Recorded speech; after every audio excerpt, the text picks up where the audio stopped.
How to Succeed, or Stepping Stones to Fame and Fortune, by Orison, Swett, Marden. Chapter 15. Willpower.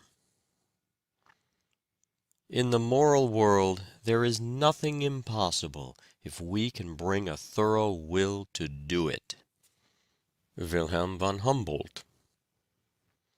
It is firmness that makes the gods on our side. Voltaire. Stand firm, don't flutter. Franklin. People do not lack strength, they lack will. Victor Hugo.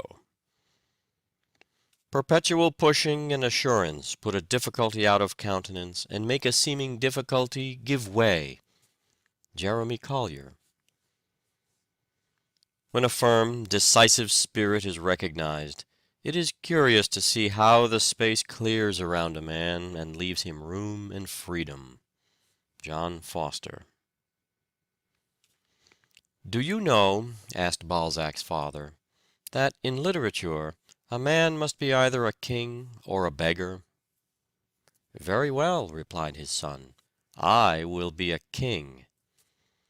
After 10 years of struggle with hardship and poverty, he won success as an author. "Why do you repair that magistrate's bench with such great care?" asked a bystander of a carpenter who was taking unusual pains. "Because I wish to make it easy against the time when I come to sit on it myself," replied the other. He did sit on that bench as a magistrate a few years later.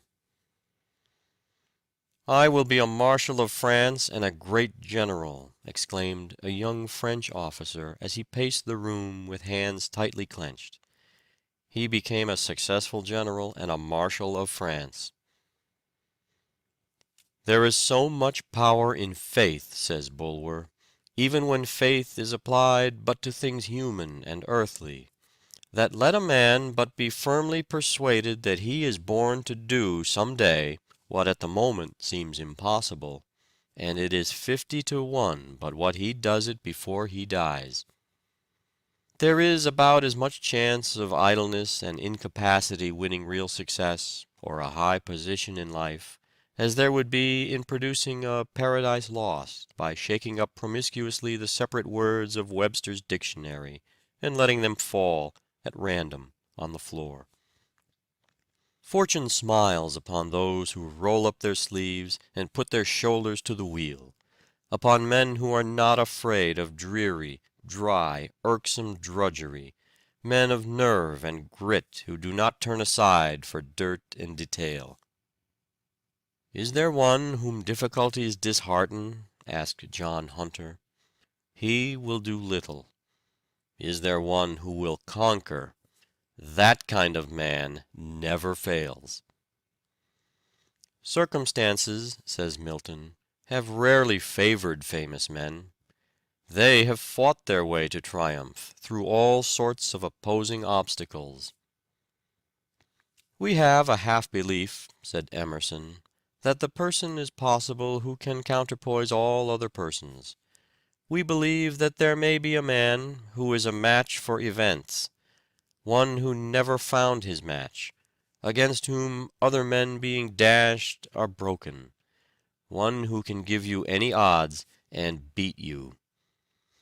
The simple truth is that a will strong enough to keep a man continually striving for things not wholly beyond his powers will carry him in time very far toward his chosen goal." At 19, Bayard Taylor walked to Philadelphia, 30 miles, to find a publisher for 15 of his poems. He wanted to see them printed in a book, but no publisher would undertake it. He returned to his home whistling, however, showing that his courage and resolution had not abated. In Europe he was often forced to live on 20 cents a day for weeks on account of his poverty. He returned to London with only 30 cents left.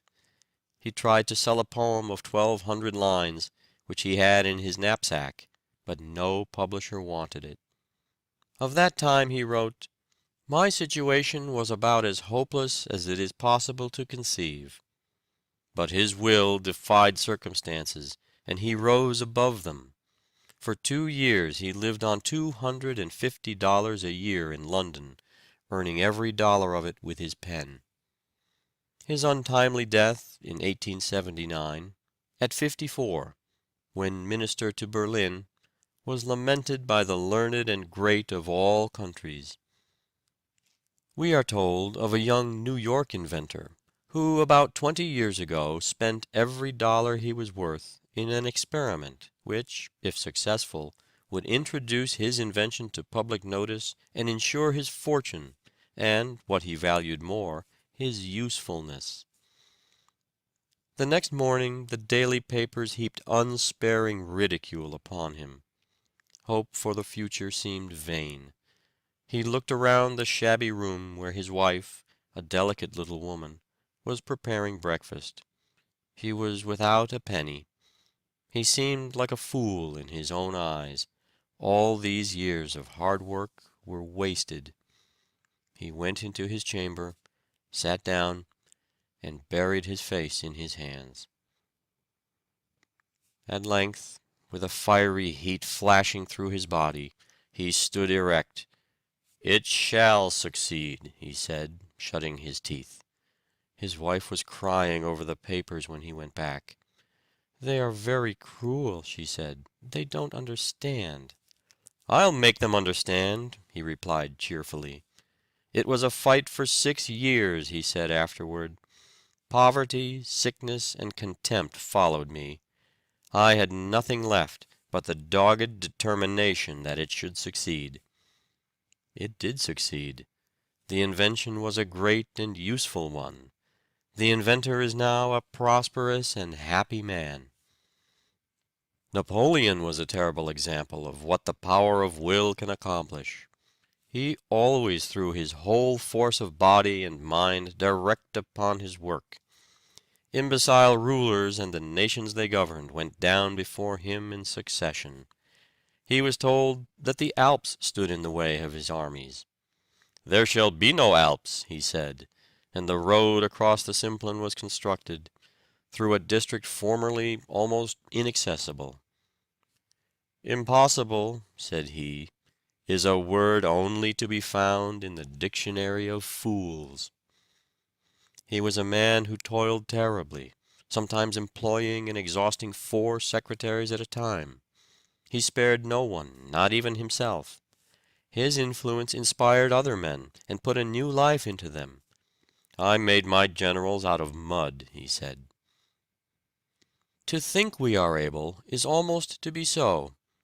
To determine upon attainment is frequently attainment itself.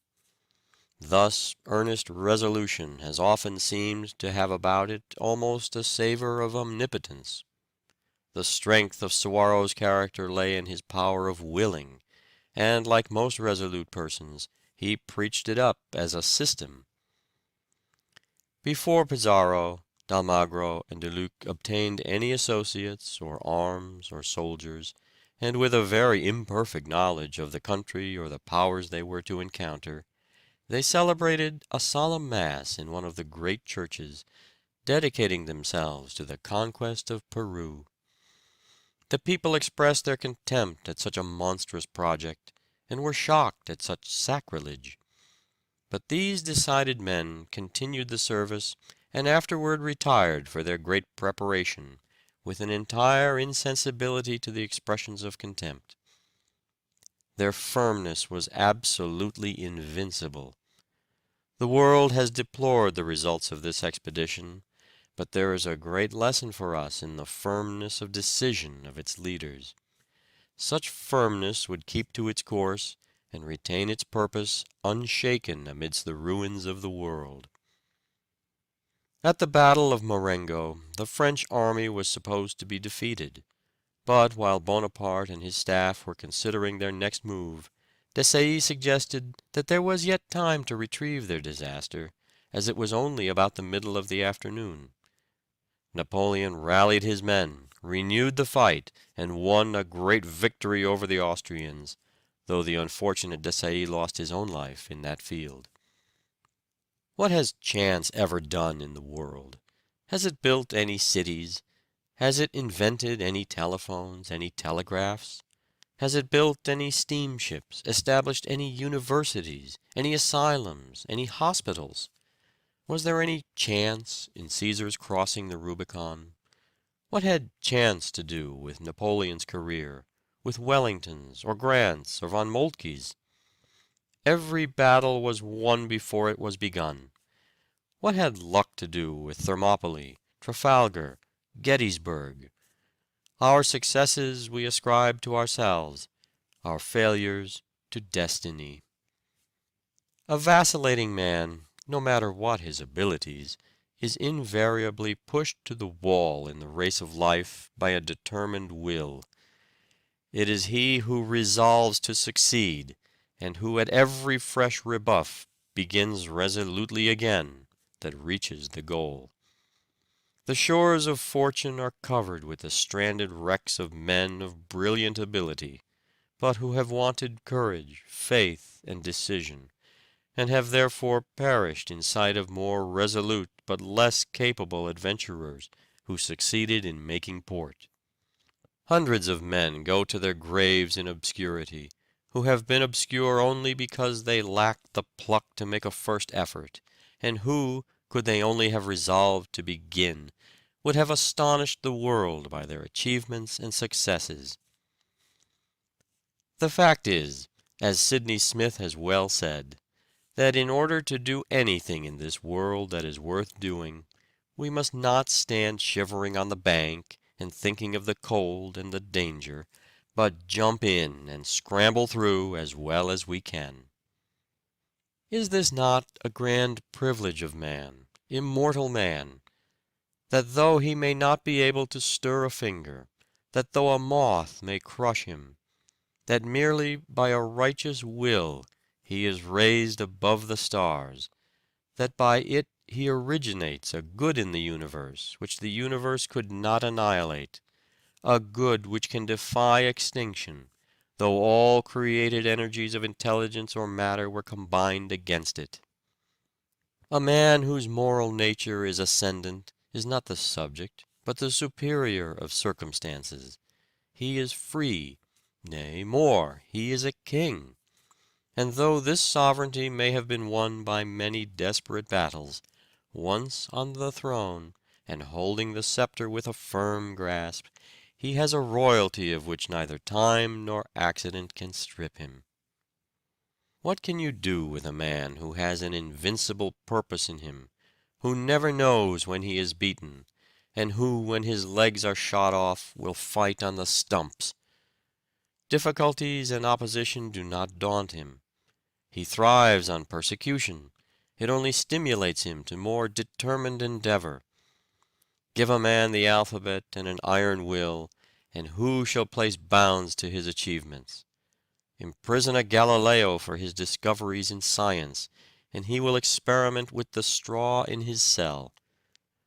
Deprive Euler of his eyesight, and he but studies harder upon mental problems, thus developing marvelous powers of mathematical calculation. Lock up the poor Bedford tinker in jail, and he will write the finest allegory in the world, or will leave his imperishable thoughts upon the walls of his cell. Burn the body of Wycliffe and throw the ashes into the Severn, but they will be swept to the ocean, which will carry them, permeated with his principles, to all lands. The world always listens to a man with a will in him.